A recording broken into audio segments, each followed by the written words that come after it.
Miss Budweiser team will bid farewell to a sport it frequently dominated in each of its 5 decades of competition.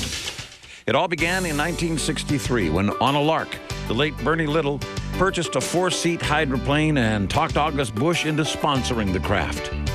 For the first 3 years, Bernie's boats were not competitive.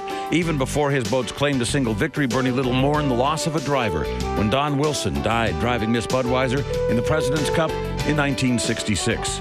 Little's luck changed when he hired Burion's Bill Brow to drive a new Miss Budweiser.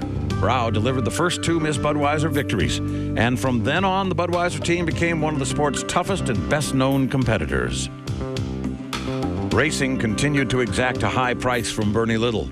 Bill Brow was killed driving Miss Budweiser in the first heat of the first race of 1967 in Tampa, Florida. In 1969, Miss Budweiser was driven by Bill Sterrett Sr. to the first of many Gold Cup and national championships. Dean Chenoweth was perhaps the most celebrated of Miss Budweiser drivers. Chenoweth captured 23 wins at the controls of 4 different Bud boats.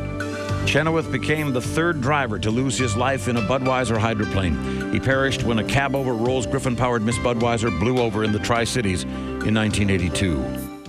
Over the years, no fewer than 23 Miss Budweisers have amassed, by far, the best record in unlimited hydroplane racing history. 14 Gold Cups, 23 national championships, 16 wins on Lake Washington, and multiple victories on just about every other race course in the nation. A total of 138 major wins.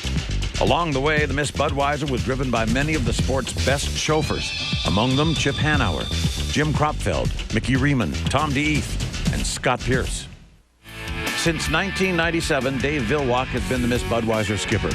He survived a serious blowover accident in the Tri-Cities in 1997 and has throttled the Big Red boat to 3 Gold Cup wins and 6 national championships.